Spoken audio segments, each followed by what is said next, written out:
pat su jumis. Ir su tavimi. Pasiklausykite Šventosios Evangelijos pagal Luką. Garbė tau, Viešpatie. Pas Jėzų rinkdavosi visokie muitininkai ir nusidėjėliai jo žodžių pasiklausyti. O fariziejai ir rašto aiškintojai murmėdavo sakydami, šitas priima nusidėjėlius ir su jais valgo. Tuomet Jėzus pasakė jiems palyginimą. Vienas žmogus turėjo 2 sūnus. Kartą jaunesnysis tarė tėvui, tėve, atiduok man priklausančią palikimo dalį. Tėvas padalijo sūnums turtą. Netrukus jaunėlis susiėmė savo dalį, iškeliavo į tolimą šalį. Ten palaidai gyvendamas išeikvojo savo lobį. Kai viską išleido, toje šalyje kilo baisus badas ir jis pradėjo stokoti. Tada nuėjo pas vieną šalies gyventoją ir stojo jam tarnauti. Tasai pasiuntė kiaulių ganyti. Jis geidė prikimšti pilvą bent ankščių jovalo, kurį ėdė kiaulės, tačiau ne to jam neduodavo. Tada susimąstė ir tarė, kiek mano tėvo samdinių apsčiai turi duonos, o aš čia mirštu iš bado. Kelsiuos, eisiu pas tėvą ir sakysiu, tėve, nusidėjau dangų ir tau, nesu vertas vadintis tavo sūnumi, priimk mane bent samdiniu.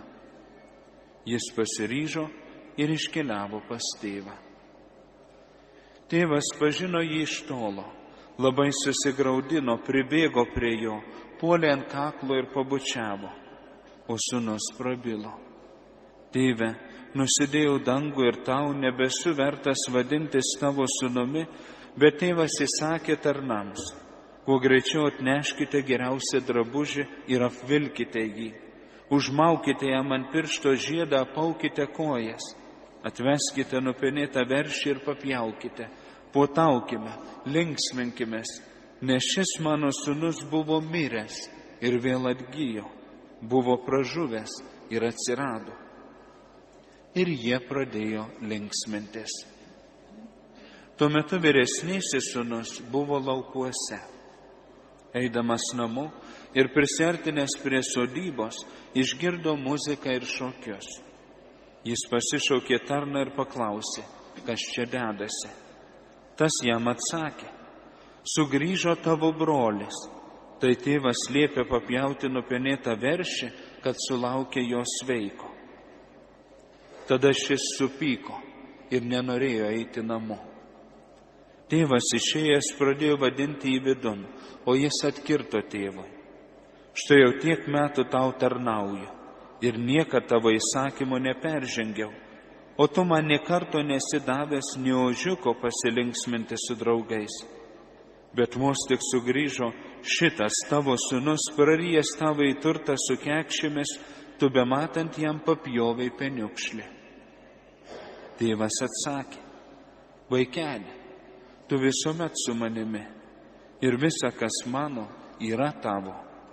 Bet reikėjo puotauti bei linksmintis, nes tavo brolis buvo miręs ir vėl atgijo, buvo žuvęs ir atsirado. Girdėjote Viešpaties žodį.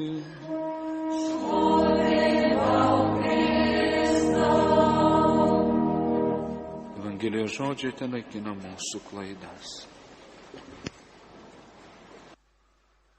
Atsiverskite ir tikėkite Evangeliją. Jūsų nuomonė, ar krikščionys yra džiaugsmingi žmonės? Ar katalikai yra džiaugsmingi žmonės? Ar šios parapijos tikintieji, kuriuos mes sutinkame kiekvieną dieną kur nors, parduotuvėje, gatvėje, mokykloje, turguje, ar jie yra džiaugsmingi žmonės?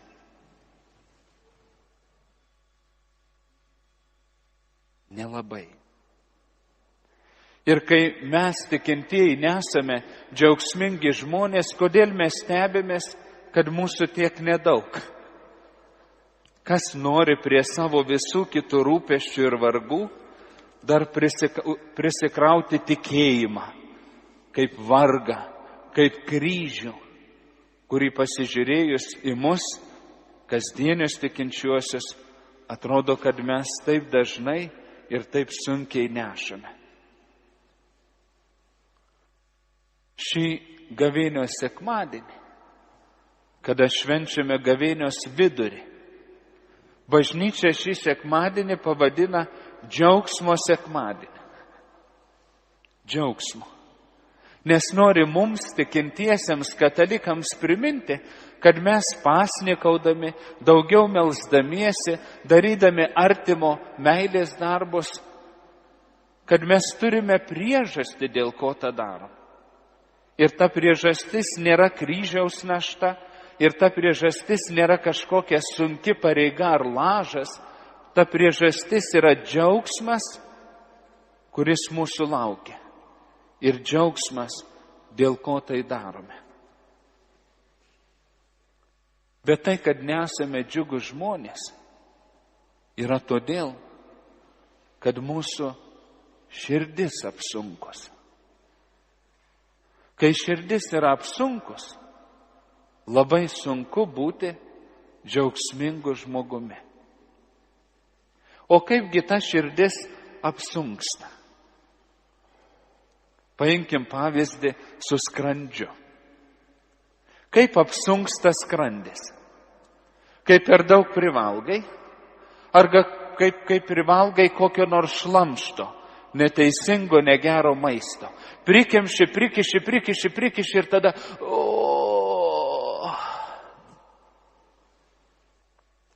Kai per daug privalgai, kas atsitinka?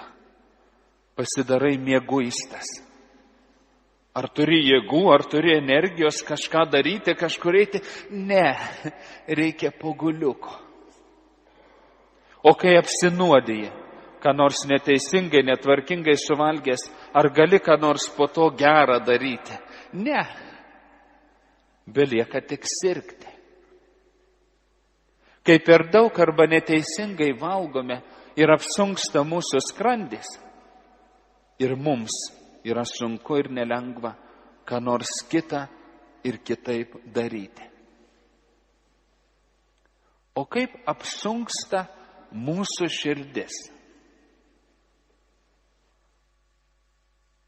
Apsunksta dėl mūsų mąstymo. Jeigu mes per daug turime kažkokios informacijos, vienadienių skandaliukų, apkalbų, pletkelių, kažkokių pastebėjimų, nuomonių, įsižeidimų, jeigu mūsų protė vien tokie rūpesčiai, rūpesštėliai ir vargai, vargeliai, apsunksta mūsų širdis.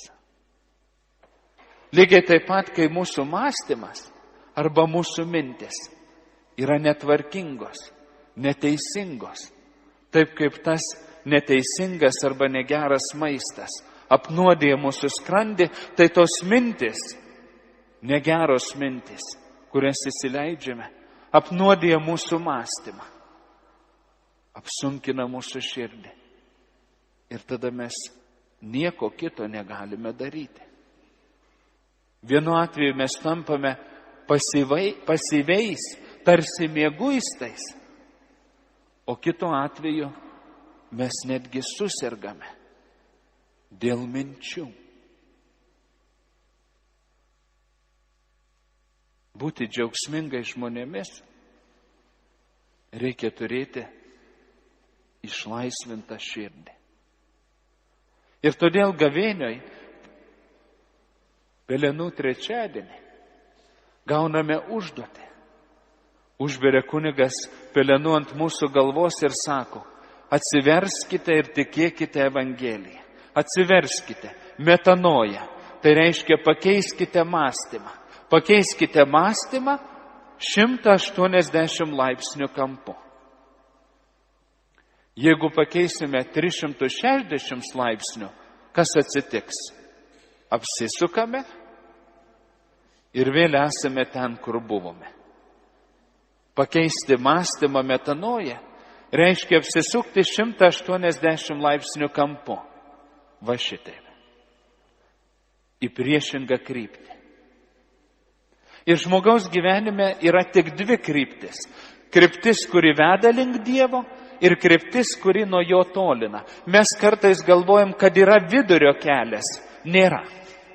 Atleiskit, nėra. Yra arba gyvenimo sprendimai ir apsisprendimai, kurie mus artina link Dievo ir su Dievu, arba nuo jo tolina. Bet kunige, o tada, kai mes niekur neiname, kai mes stovim vietą ir sakom, palauks tas Dievas dar vėliau, kai išeisiu į pensiją, kai pasensiu, kai išgražėsiu, kai nežinau. Stovėti vietoje irgi yra neiti link Dievo. Atsiversti, pakeisti kryptį, pakeisti mąstymą 180 laipsnių kampu. Bet ar tikrai, kunige, reikia ką nors keisti? Ir aš dabar jums užduosiu keletą klausimų. Rankos kelt nereiks. Pirmas klausimas.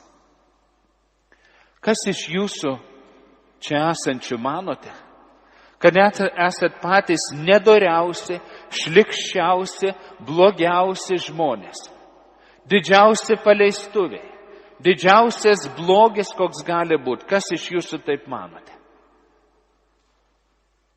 Nė vienas. Nė vienas taip nemanome. Nes tai yra jaunėlio sūnaus Evangelijoje mąstymas.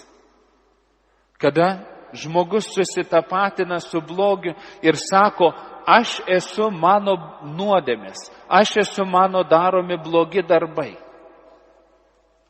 Kada žmogus susitapatina su daromu blogiu, jis praranda bet kokią tapatybę. Jis sako, aš esu blogis. Ir tokiam žmogui yra labai sunku padėti. Ir tie, kurie turime padėti, sakom, žmogaus visada yra daugiau už jo daromas blogybės. Žmogus visada yra daugiau už ligas, už priklausomybės, už nuodėmes. Žmogui nevalia susitapatinti su savo darbais.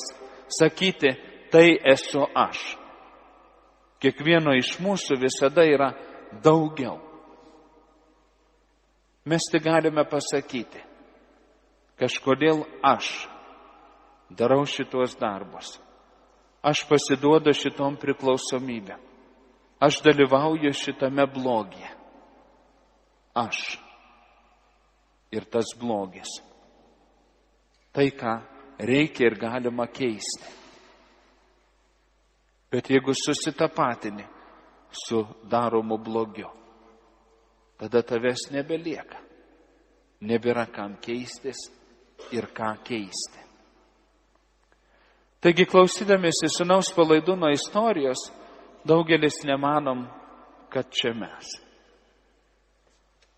Antras klausimas.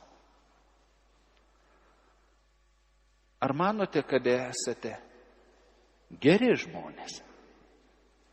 Netobuli žmonės, nešventi žmonės, nenuostabų žmonės, nepritrenkianti žmonės, tiesiog geri žmonės.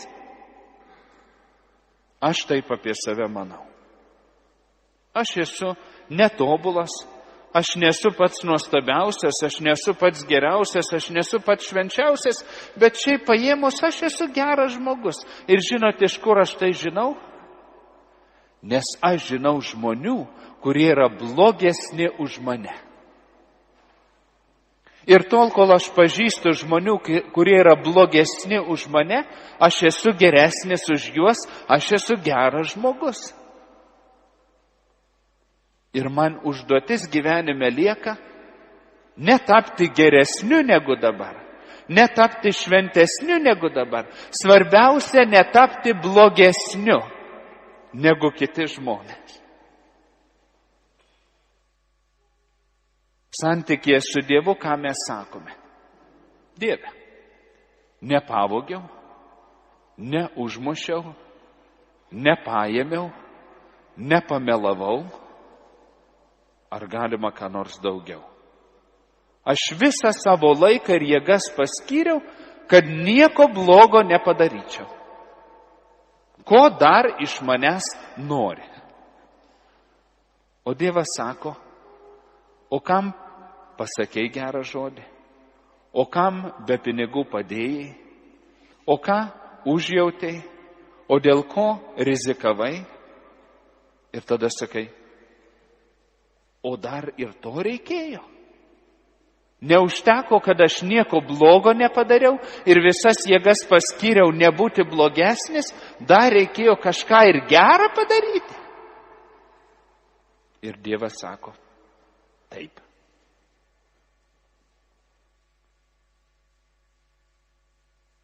Manyti, kad aš esu geras žmogus, nes pažįstu už mane blogesnių, yra mąstyti taip, kaip mąsto Evangelijoje vyresnysis sūnus.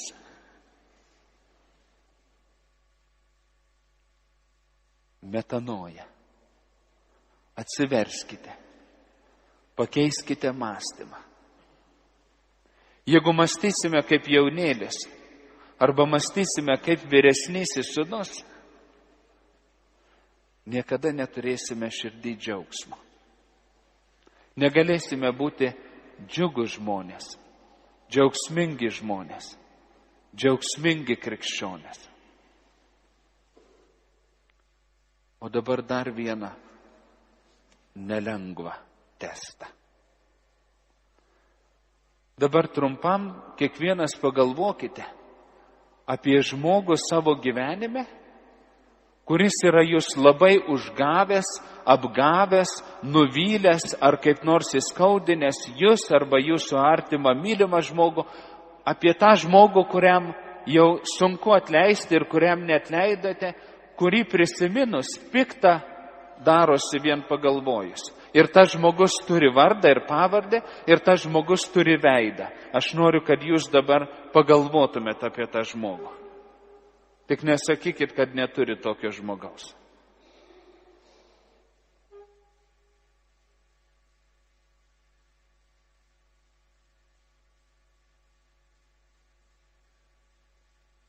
O dabar kita dalis. O dabar numirkite, nueikite į dangų, kur sėdi Dievas su savo angelais, šventaisiais, Marija, ir pasižiūrėkite, kas sėdi Jėzaus dešinėje. Ogi ten tas žmogus, apie kurį jūs prieš tai pagalvojate. Kaip jūs reaguojate?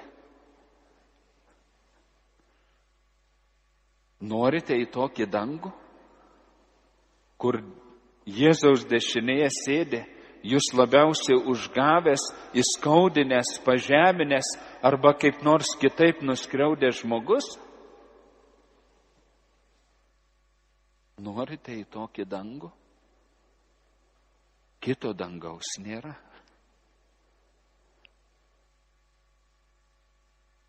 Kad jūs jam arba jai neatleidote, nereiškia, kad dangiškasis tėvas, kurio vaikais visi esame, negali ir nenori jam arba jai atleisti.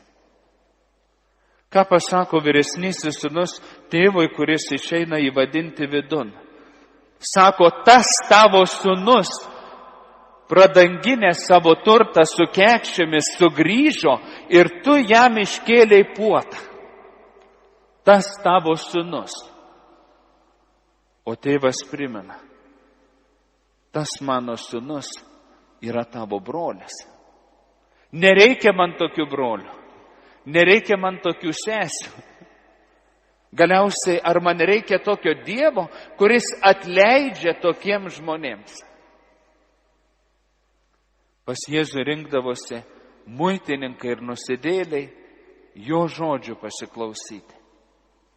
O fariziejai ir rašto aiškintojai murmėdavo. Jis kalba ir valgo su nusidėjėliais. Kas mes esame? geri žmonės.